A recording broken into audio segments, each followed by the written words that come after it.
Finding Hope, the Road to Recovery.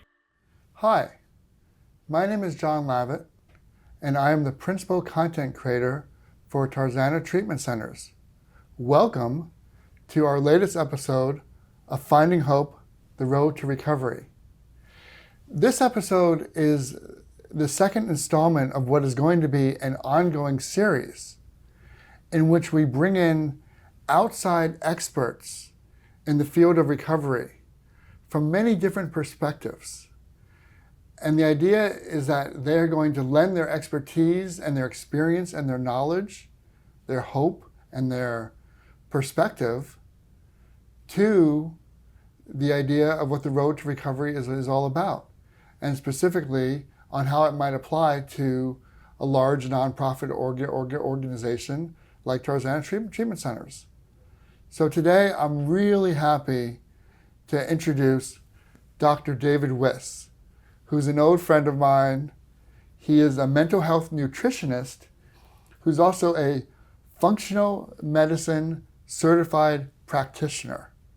Did I get that right, David? You got it right. My longtime friend, John, thank you so much for having me. I'm excited to build some energy with you today. David, I've known you for many years, and I've so respected and appreciated your journey. You've become an expert and a really positive voice in our community when it comes to nutrition and recovery. You're very much on the cutting edge of whole person treatment, and on the idea that if you don't treat the root causes and you don't treat what is behind an addiction, a substance use disorder, or a mental health condition, then you're not actually treating it. That's right. You're just treating part of it. So, at Tarzana Treatment Centers, we do an array of services. One thing that we do at TTC is we deal with substance use disorders. And we do it both in like an inpatient residential context and also an outpatient context. I'm wondering, how could we use nutrition, which we do already, but how could we do it better to help our patients both in a residential or adult patients? Let's start with adults. Both in a residential inpatient context and also in detox, and also in an outpatient context. Yeah, when I started my recovery journey, there was a lot of treatment centers that said substance use disorder or addiction, and now the field has expanded to cover mental health because we know that substance use disorders cluster and co-occur with anxiety, depression, trauma, and many other conditions. And so we now know that nutrition can be critical in the management of some of the underlying causes of addictions. Depression, anxiety, trauma, etc. It's a challenging road for a lot of people to change behaviors with respect to nutrition, because nutrition, or food I should say, acts on the same neurochemical pathways as many drugs of misuse. So people that have a history of substance use disorder do tend to cross-addict and have what people call comfort eating, emotional eating, or even addiction-like eating.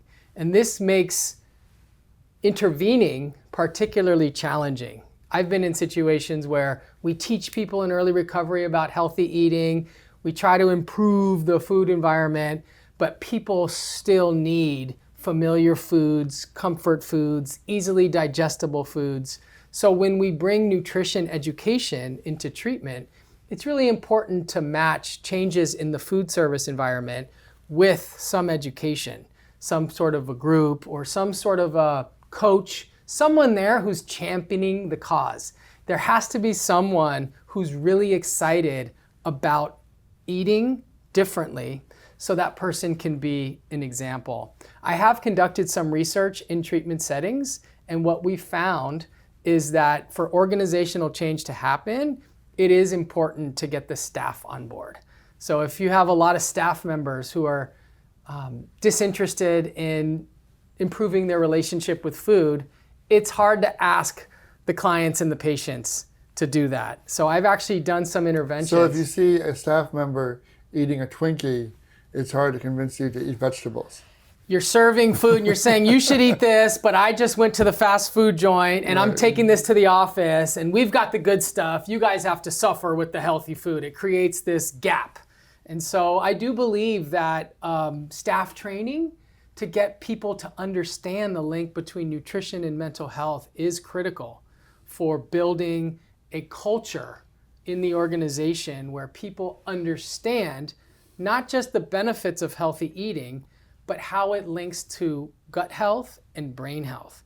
And when someone's in detox, when someone's in the early levels of care, a lot of people have argued that this is the time to just let someone be, let them get through their immediate crises, and then we can talk about it later.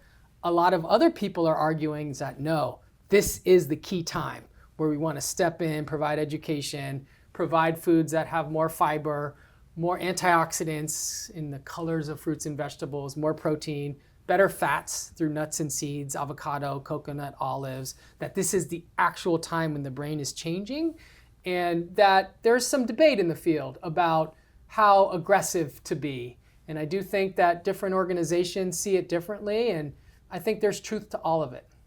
Okay. I have a question for you based on my own personal experience. As you know, I have been sober now for over 17 years. Beautiful. So I'm on my own journey of recovery.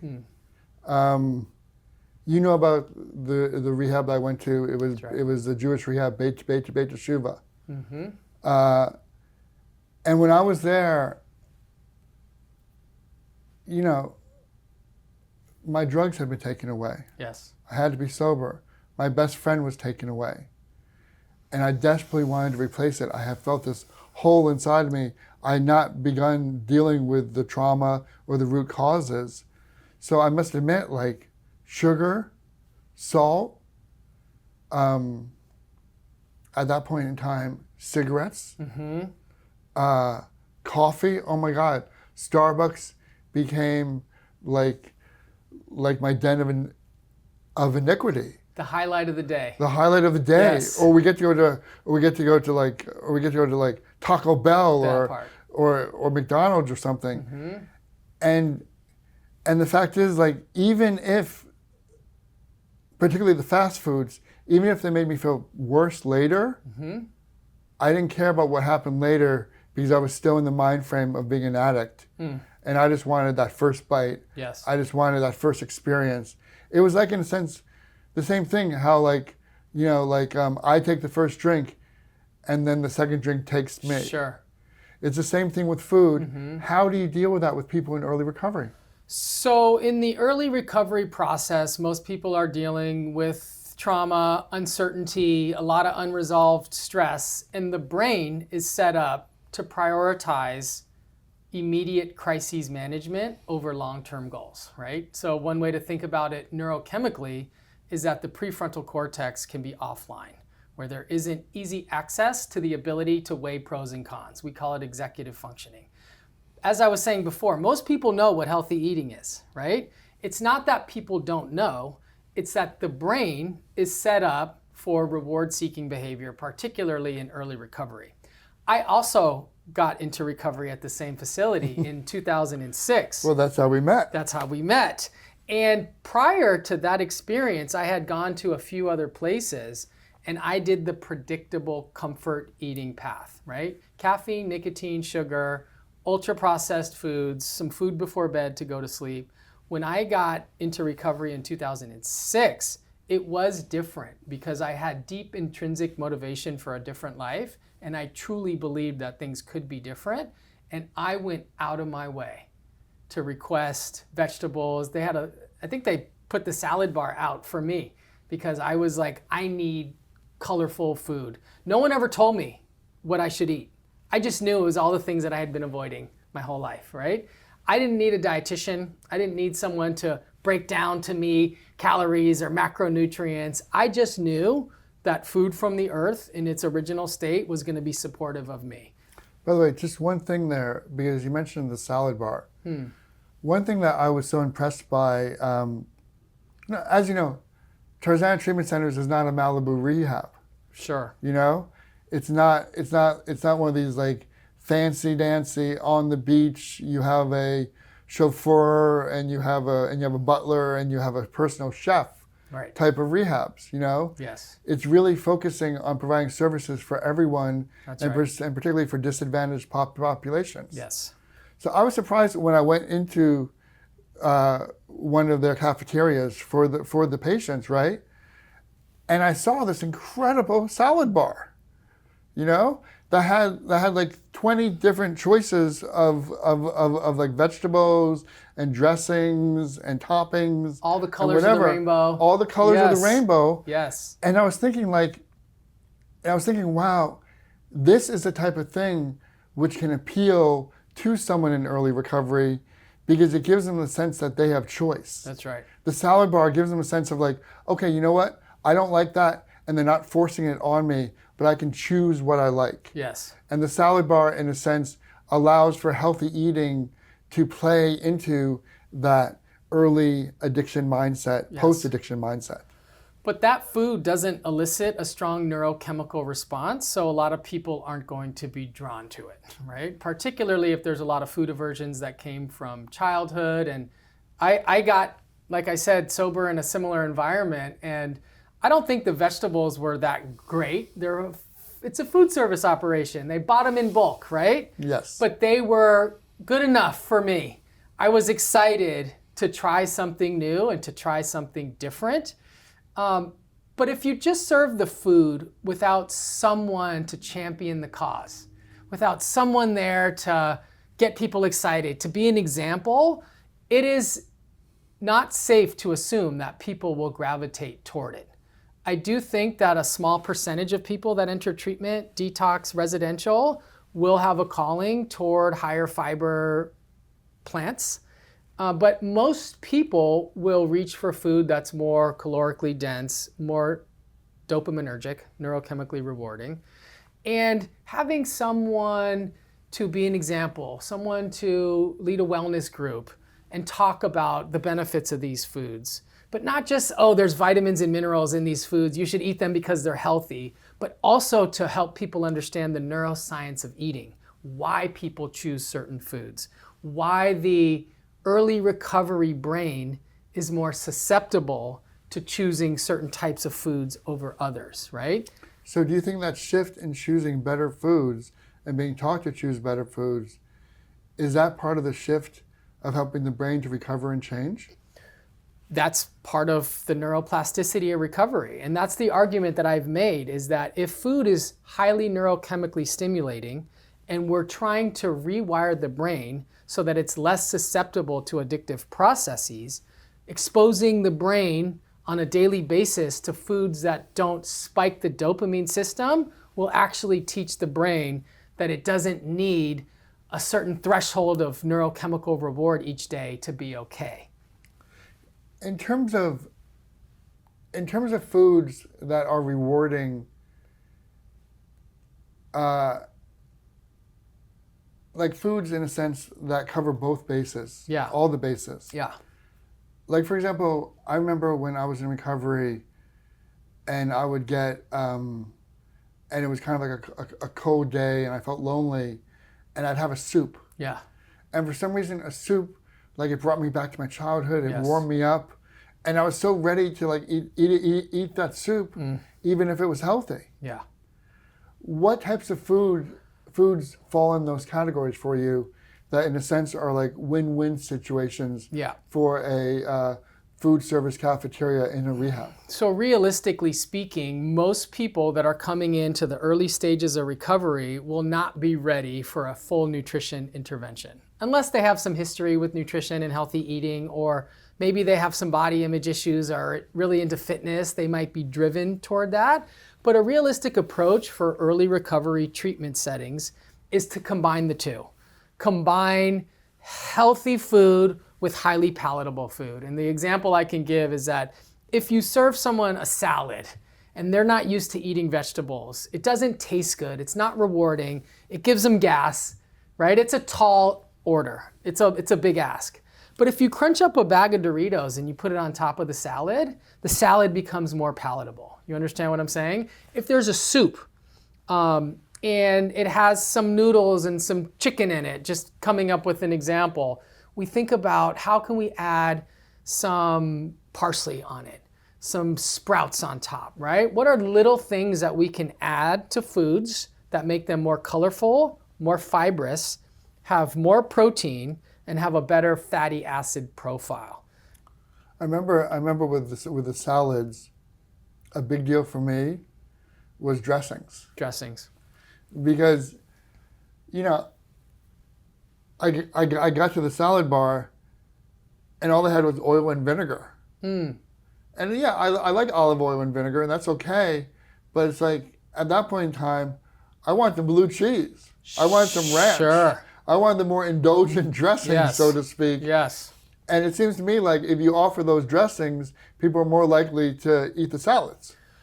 Yes, and one of the big topics in nutrition for mental health is the types of fats that are used in foods, right? Whether it be inflammatory fats that are associated with vegetable oils, or what some people call seed oils, versus fats that are known to be anti-inflammatory, like olive oil, avocado oil, etc. So when you were describing the salad bar, you said olive oil and vinegar. I'm like, wow, you can't beat that, right? But people do need more flavor. And so a lot of commercial dressings don't have the best oils in them. And I've had a lot of success with folks in early recovery, even in treatment settings, doing salad dressing workshops where we start to make our own salad dressings, right? Using an avocado oil or an olive oil, and then some sort of a vinegar, mustard, mayonnaise, herbs, maybe even a little honey or agave, and start developing your own salad dressings, and then cutting the salads up into really small pieces, like a chopped salad. Right. If you do a chopped salad, throw in some garbanzo beans, some good cheese, make your own dressings, and really toss it up, it's a very different experience than... And people take ownership. People take ownership. That's the key. It's such a huge thing, is like people taking ownership of their own nutrition. And this kind of shifts me to something where, you know, Tarzana Treatment Centers does not only treat adults. We're also, and this is unfortunate, so many of the youth services programs across the state and across this country during this difficult economic period have shut down. There is not as much access to youth services as there used to be. And we have youth services both for mental health and for substance use disorders. But, David, when you talk about the difficulty of dealing with adults. Yes. When you're dealing with teenagers, you know, and they're in recovery and they don't want to be there and whatever. Yeah. What are the nutritional needs that you can deal with teenagers? Yeah. Both in an inpatient setting and also like teenagers who are doing outpatient work as well. Teens are harder to deal with because their brains are still in development. So there's even more tendency for dopamine-seeking behaviors. And it's a tougher sell, particularly if someone grew up eating a lot of ultra-processed foods. They're not fiber-friendly. And so nutrition education doesn't seem to be as effective as what we're calling hands-on nutrition workshops, right? Getting people to be involved.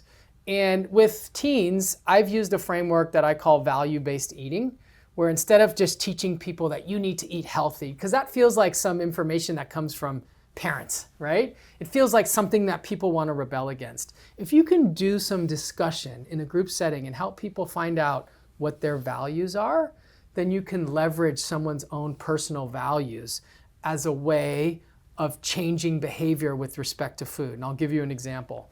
A lot of people growing up nowadays are frustrated about the systems, right?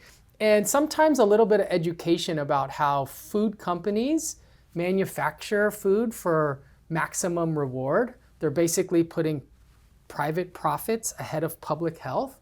And then to find out that they have very strategic marketing efforts toward marginalized groups, disadvantaged communities, building unhealthy products, and then putting them in prison systems, in low-income neighborhoods. So if you show kids they're being manipulated, yes, those kids Yes. will rebel against that and say, no, I want to try something different. That's the angle. I didn't get that. I didn't know that. That's the angle. They say, Right. wait a minute, these are social justice issues we're talking about. We're not just talking about nutrition, we're talking about food as being a major tool of oppression for marginalized groups. And in Right. today's world, I'm seeing teenagers say, wait a minute, I don't want to be targeted. I don't want to support companies that invest in marketing to keep people disadvantaged. I want to vote for the smaller mom and pop corporations. So in a sense, what you could do is you could talk to these kids and say, do you realize that these companies with these foods, effectively, they are brainwashing you. That's right. They don't have your best interest in mind. And they're manipulating you and they're trying to control you. That's right. And people get a rebellious spirit to that. I know I did when I learned about the food companies and their tactics and the way that they controlled the narrative around food and health and even how they influenced my training as a nutritionist.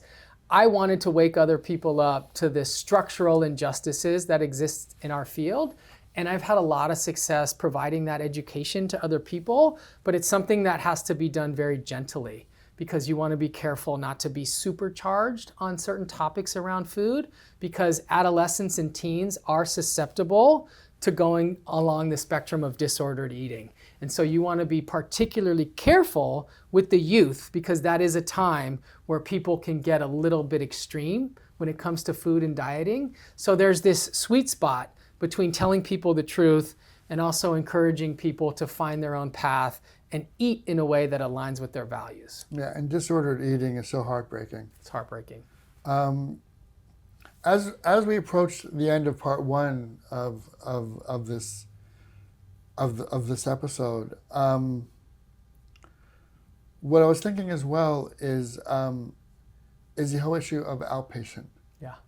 There's so many outpatient services, whether they're intensive outpatient or just regular outpatient, and Tarzana Treatment Centers offers both intensive outpatient and regular outpatient services in both SUD and mental health. But when it comes to outpatient, you don't control the person at all. You know what I mean? That's right. You don't control what they're doing. So how, beyond perhaps having these classes and something, like, okay, let's say you're feeding them with a lunch during the day, Sure. right? Or you're giving them snacks. How can you do that in such a way that promotes good nutrition and that helps them once they leave and go back home? I think the life skills part of it is huge, and we called it hands-on nutrition. In the early days of my career, when I did a lot of hands-on work in treatment settings, the most impactful thing that I ever did was take a field trip, a group, to the supermarket or to farmers markets, and to do a walkthrough and help people pick out food. To this day, 12 years later, people have reached out to me and said, your groups were great, but the actual trip to Whole Foods that we took, when we spent 2 hours going aisle to aisle, I'll never forget. I still buy foods that we purchased together that day. So it does become less about mathematical nutrition and knowing the details of vitamins and minerals, and it does become more about hands-on life skills and the actual implementation of it. That's the major gap that we need to fill. And I've had that experience myself in my life when I go to Costco. Sure. Because I go to Costco and I literally have to remind myself as I'm walking in, you don't need to buy a 20-pound bag of crapola. There it is. You have to be so careful. And this is where we're coming to the end of part one. And part two is going to be even more exciting, I promise. Thank you so much.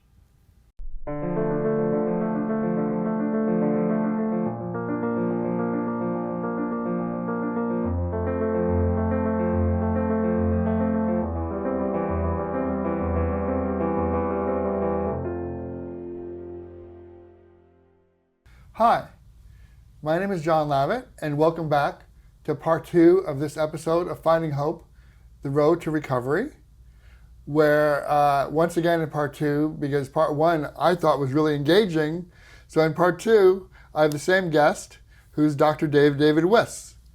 And as I said in part one, David is a functional medicine certified practitioner. And in part 2, we're going to be kind of getting to talking about what that means, and what that means also in the context of like Tarzana Treatment Centers has a principle in which we provide integrated health care.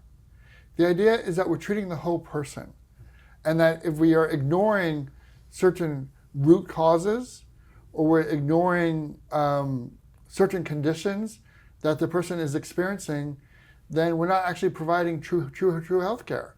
That health care isn't about just treating one thing, it's about treating the whole person and everything that needs to be treated in a real integrated fashion. Before we dive into that, David, I remember something that happened between us. And it was a time when you actually like opened a door to me to a whole new thing. And I think this is a way we can get into this topic, which I remember when there was what we can call the gut biome revolution. That part. Okay? And I remember when you first started experiencing the gut biome revolution and how it just blew your mind. And you shared it with me like, oh my God, John, you can't believe what's going on here. It's like, you want to know where freedom of choice is? It's here. You know? You want to know what defines so much of your life and what defines so much of your health? It's in your gut. It's not in your brain. I can't believe it. And so I guess I wanted, because you have so much experience with it and expertise, and it applies so much, not just to good nutrition, but to recovery from substance use disorders, recovery from mental health conditions, and good health across the board. If you could talk about the gut biome for a second. Absolutely. The data that emerged on the microbiome, which is the collective genome of microorganisms that live inside of our GI tract, and the gut microbiota, which is another term we use, really exploded, let's say 15 years ago. And it happened to be right at the time when I was starting my career as a nutritionist, and it changed medicine. Everyone who took a look at the literature was stunned and had so many more questions. 15 years later, we know a lot more about gut bacteria, but we still have only scratched the surface, right? I think a lot of the initial emphasis looked at how the food we eat affects the presence of different bacteria in our gut, and how those bacteria can influence our brain through inflammatory signals or the production of neurotransmitters, et cetera. But we now know that it's not just food that affects our gut inner ecosystem. It's also the environment, the air we breathe, the developmental trauma that we've been exposed to, the caffeine, nicotine, supplements, medications we take. Everything in our environment doesn't just affect us, but it affects our invisible world. And that's what makes gut bacteria research so tricky, is that you can't always control all of these different factors. There's one thing that you brought up there, which was inflammation. Yeah. Inflammation, as far as I understand, in terms of the gut biome, has become a huge issue.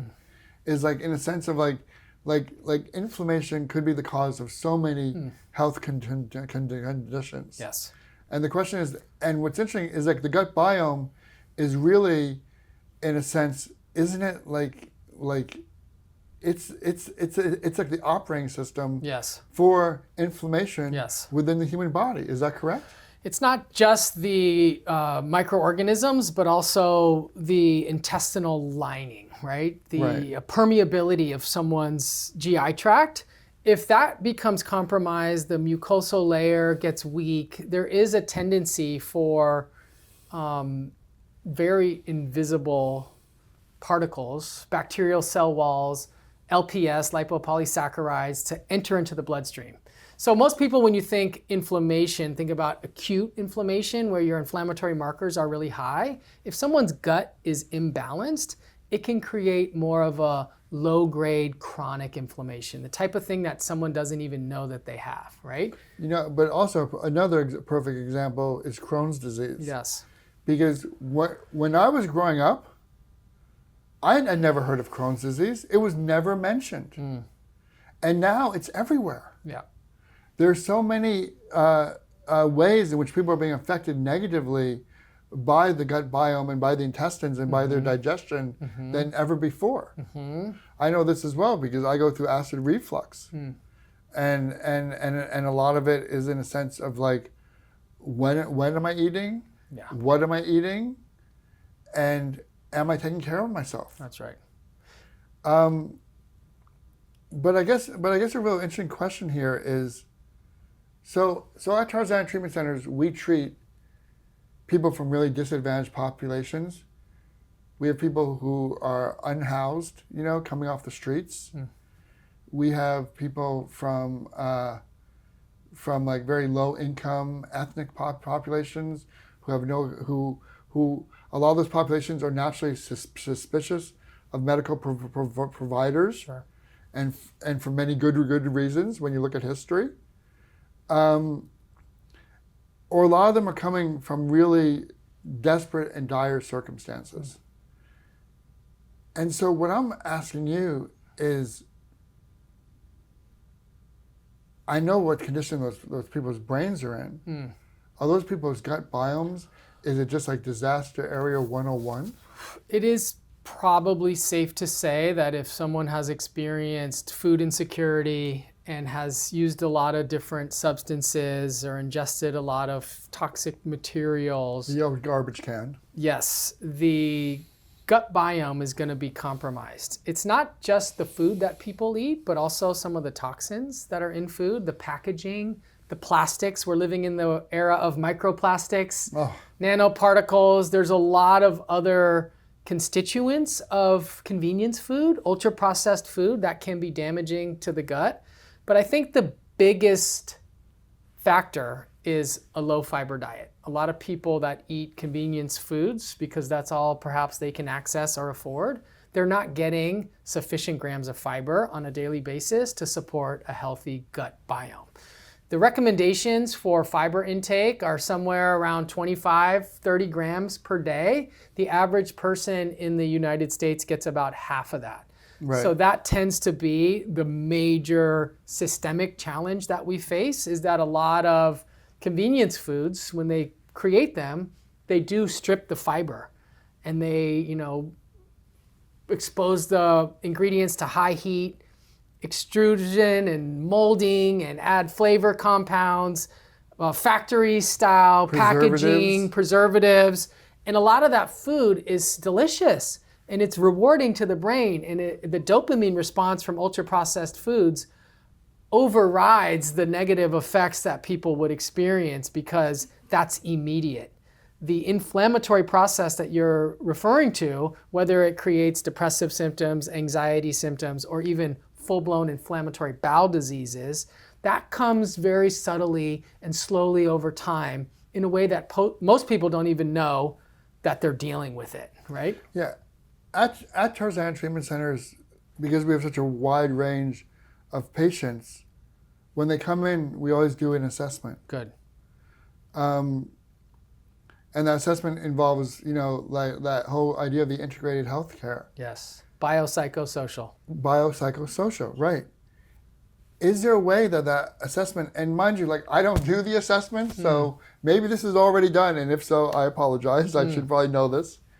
But is there a way for that assessment to include, in a sense, almost like a gut biome type of assessment to understand like which people need more of a focus on their nutrition early on? Have you helped treatment centers do that? That's the goal. That's the rooftop message that I've been screaming for 15 years, is that if we could integrate a little bit more of the biology at the intake process, that we could move the lever a little bit more. Right. The reason why it's not integrated in most places is because insurance doesn't cover it, right? So it would be a cost added, and most places aren't able to do that. And why doesn't insurance cover it? Great question. I do think that nutrition has been historically marginalized by the healthcare system, right, for a lot of reasons. The more suspicious reason is that the pharmaceutical industry tends to dominate healthcare, right? And it has been argued by myself and many others that a lot of nutrition interventions and functional medicine interventions are somewhat of a threat to the bottom line there. And so they're just very established. Would you say they're a threat to the bottom line because they address the idea of a chronic condition that is not necessarily chronic? They would be more addressing the root causes of a lot of problems rather than symptom management, which is the whole idea of functional medicine. It's an approach that looks at systems biology and attempts to look at the underlying dysfunction that causes the problems, right? In our healthcare system, we tend to manage the symptoms. Oftentimes those symptoms can create other problems that we add more management to, right? And so nutrition, functional medicine, lifestyle medicine, movement, sunlight, sleep, nutraceuticals, nutrition, there's so much that we can do to pull levers on mental health recovery, but they're just not supported in a way where they can be fully built into programs. You know what it reminds me of? It reminds me of Dr. Gabor Mate. Yes. And Dr. Gabor Mate, he says, the question is not why the addiction, but why the pain. And he says that childhood trauma is like the root cause of all forms of substance use disorders. Yes. And that's kind of like, in a sense, much more of a psychosocial type of approach to treatment. Sure.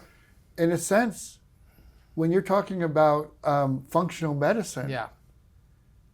you're taking what he says in terms of root causes and turning it into like a biological perspective. Precisely. Is that a good comparison? Functional medicine brings together the biology, the psychology, and the social context, which is why it feels like the perfect home for myself and many others that have diverse training, right? I understand biological mechanisms, I understand the therapeutic angle, and it's an umbrella term that brings them all together. The perfect example is childhood trauma or developmental trauma. There's a lot of research that suggests people that are exposed to multiple ACEs or have other forms of early life adversity have higher levels of inflammatory markers, right? CRPs, TNF alpha. Right. They have a baseline inflammation. And ACEs is adverse childhood experiences. Yes. And that's been where a lot of the research is done. I actually did my PhD dissertation. By the way, just quickly, I'm sorry.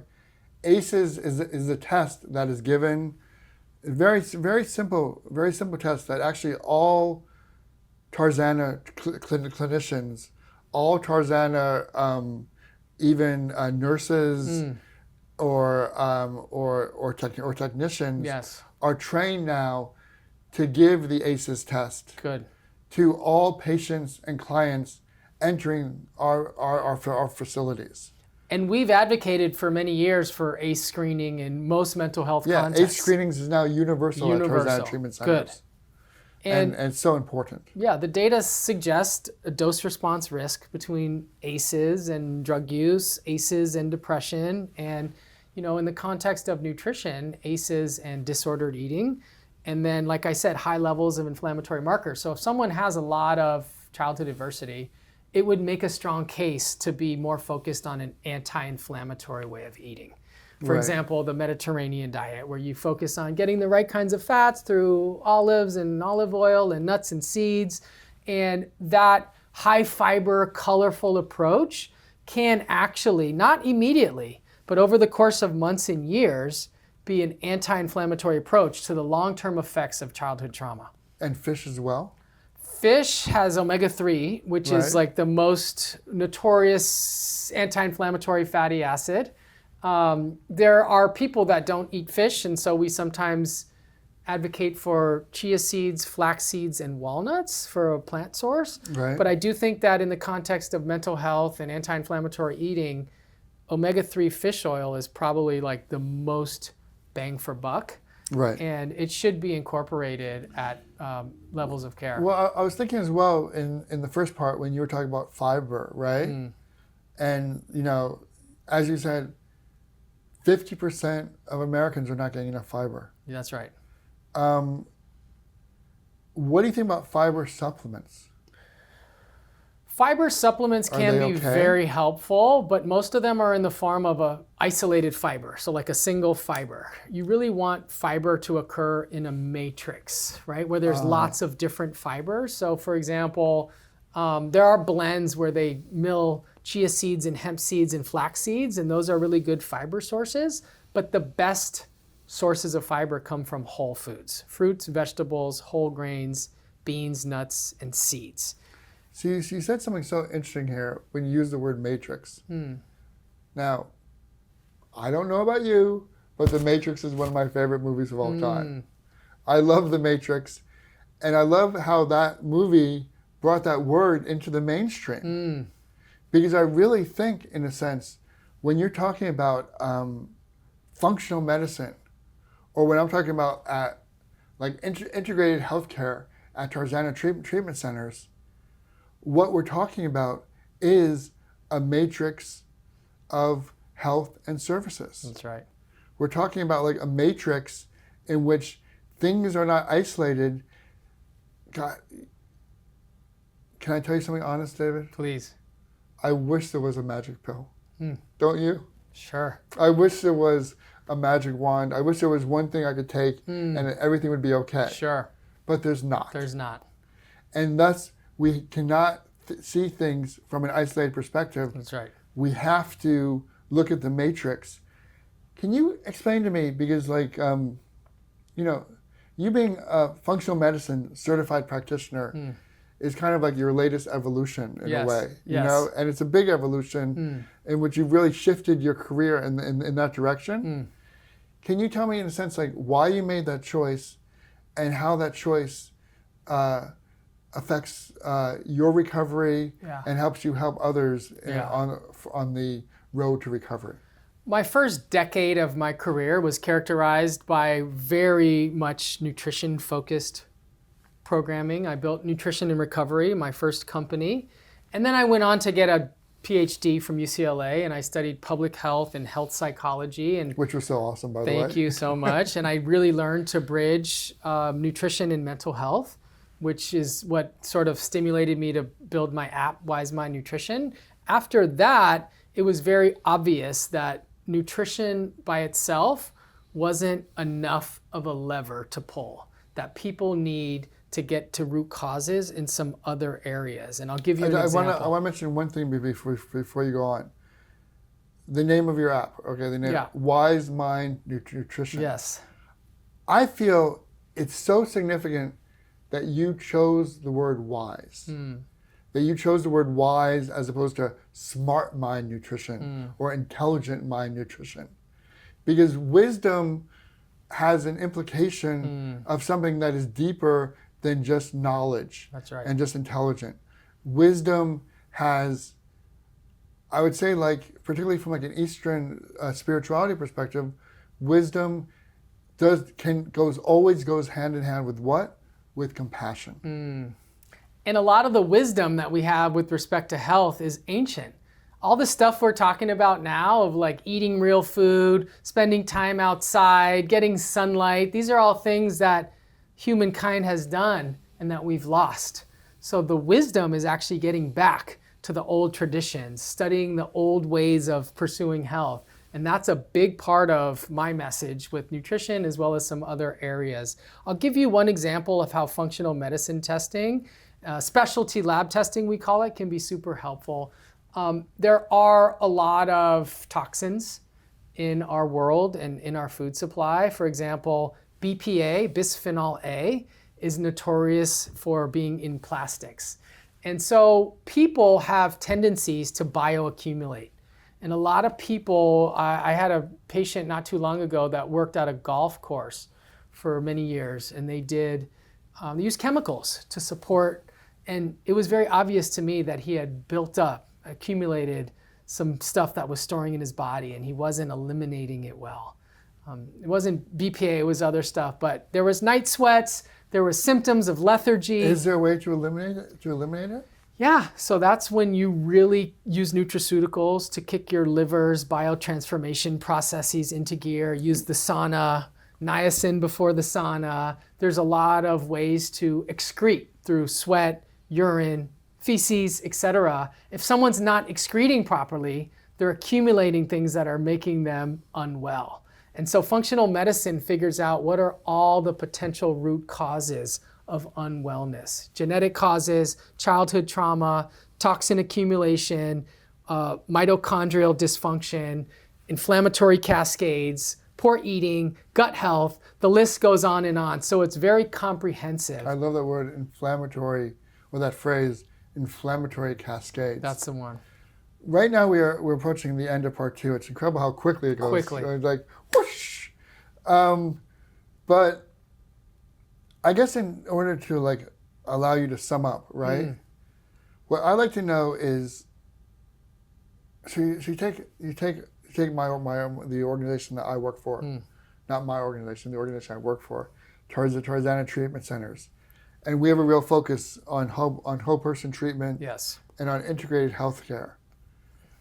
How then can we make our mission to realize whole person healthcare and integrated treatment better through combining it with functional medicine? Yeah.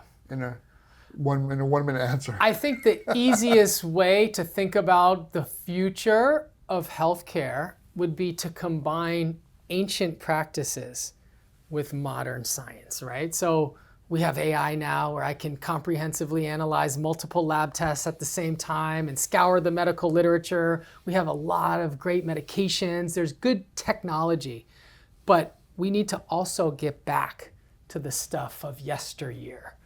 The growing food, cooking food, eating with others, getting sunlight, moving our body, being in community. A lot of those old ways, a lot of it's been lost in our modern society with smartphone addiction, isolation, etc. And if we can combine ancient wisdom from indigenous cultures with modern science and bring it all together. So connecting like food and nutrition to the simplicity of community, That part. connection, and interaction. And the idea of like food also being a process in which we're not just buying the food and just throwing it down our throats, but we're actually creating the food and making it, in a sense, like a part of a creative process in which we're saying, you know what, I'm going to focus on making sure that my food is healthy because I believe in health span and living a long, healthy life. That's right. And Right. it's idealistic to think that everyone's going to start growing food. It's not going to happen, right?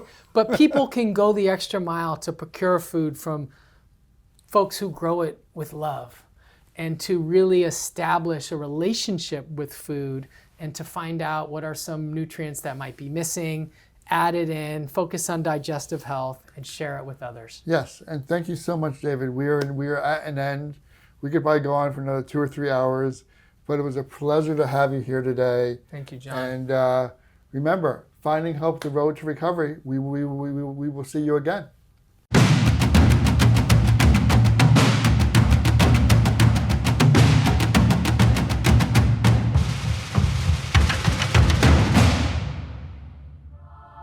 Brought to you by Tarzana Treatment Centers. You can visit our website at www.tarzanatc.org or call 1-800-996-1051.